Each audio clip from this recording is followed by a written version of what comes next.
All right, folks, we're in the thick of it now, earnings season. And there's one old school axiom that's proven to be true. Sell on the news or even slightly before the news. Joining me now from the Fitz-Gerald Group, their principal, Keith Fitz-Gerald, also Kingsview Wealth Management CIO Scott Martin. Hey, Keith, let me start with you. Your assessment of earnings so far. I love what I'm seeing. You got the strong companies running to the top, and the fact that everybody else thinks they're going to be priced like they're going out of existence. I'm drooling like a Viking in an all-you-can-eat buffet, Charles. I hear you. Hey, Scott, don't start talking about buffets around you, but how you viewing this? He knows better than that, Charles. I know. He opened the door for that one. How you viewing this, the earnings season? It's about 50 companies so far, but what do you think? I like it. Market reaction has been maybe a little suspect here with respect, Charles, to I think some investors are using the excuse of maybe some weak guidance and some weak margin, maybe, or some margin compression rather in the future to take profits, which isn't bad because we've seen that before throughout the year, and it's led to big buying of these dips, and I don't think this is going to be any different. However, we could see a little bit more appetite, as you've been talking about all show, buddy, with the value side of things, which has been left for dead now in the last few months. I'm expecting that to come back big time here in the fall. Yeah, I'm going to get back to you on that in a minute, but we're talking about you mentioned buy the dips. Keith, I know you talk a lot about Tesla. Also, JP I want to just mention on the call yesterday, a wild call, Elon Musk essentially giving investment advice. He mentions Benjamin Graham and the notion that Tesla could be up 10 times from here. I'm not sure. I'm not sure if Benjamin Graham is rolling in his grave at that assessment. It seems a little bit risque for Benjamin Graham. He also said ARK Investment is the best research out there. So do we follow Elon Musk, the market analyst, at this point? Well, I wouldn't put him down as a market analyst, but I would take a look at history, right? You wouldn't bet against Steve Jobs back in the day, and a lot of people tried. That didn't end well. You don't bet against the visionaries. I'm beginning to wrap my head around $500 a share with regard to Tesla 36 months from now, maybe another split, Charles. The company is on fire. The same call that everybody said was disappointing was not the one I heard. Investing in growth, AI, looking at the electric grid, looking at the charging network, looking at the fact that they've still got a 60% market share. He is just getting started, my friend. Yeah, and he says, hey, even your assessment of that is not right. He's saying Tesla could go up 10 times from here, would be a $9 trillion company. Hey, listen, I'm not here dissing him, by the way, because everything he's ever said has come to fruition.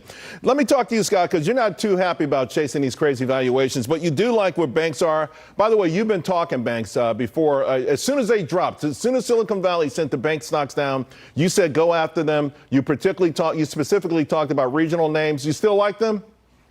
Big time. I mean, like Keith said earlier, drooling like a Vikings fan at a Bears game here with some of these names, Charles. CMA, Comerica is one of our favorite ones. Fifth Third Bancorp as well. FITB, another great one that is finally starting to wake up and finally starting to get the cute girls to talk to them in the sense that we're starting to get that flow in from the sidelines, which, by the way, Charles, we had many months to start adding to these names as we did, as they fell. Sure. And now we're licking our lips here because of the fact that these are starting to move up after, by the way, some good earnings reports and some good guidance. I think a lot of folks, though, just wanted to see the good news first that you speak of rather than roll the dice.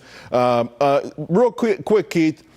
You like the momentum stuff, but I'm looking here that you think Pfizer is extremely oversold and Lockheed Martin is a no-brainer?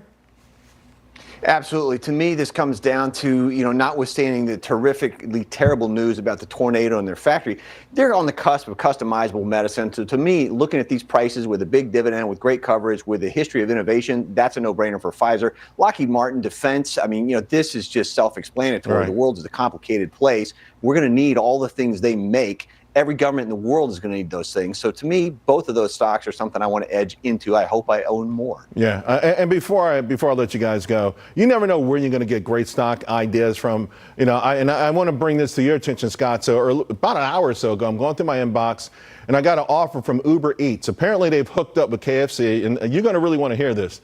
Free 8-piece nugget combo.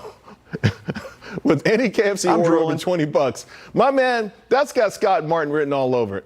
Yeah, Charles, they probably know better than to send me those offers because I'll find a way to get 3 of them. But I do like that picture of the food there. It looks delicious, and I'll eat that with you any day of the week, pal. All right, does that make Uber a stock pick, or at least put it on your watch list?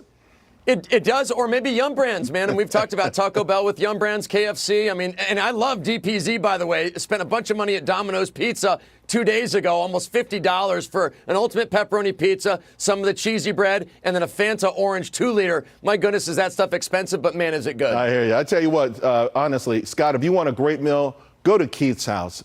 The meals that he and his wife prepare, they're like, I mean, just restaurant quality stuff. All right, guys, I got to leave it there. Keith, Scott, thank you both very much. Hi, it's Keith here. Thanks for checking out today's highlight clip. What'd you think? Did I make sense? Is there something you'd like to add? Make sure you leave a comment down below, and of course, click subscribe to keep up right here on YouTube, or sign up for the email newsletter at the link below. You can also find me on Twitter and Instagram for my real-time thoughts on markets, analysis, and a whole lot more.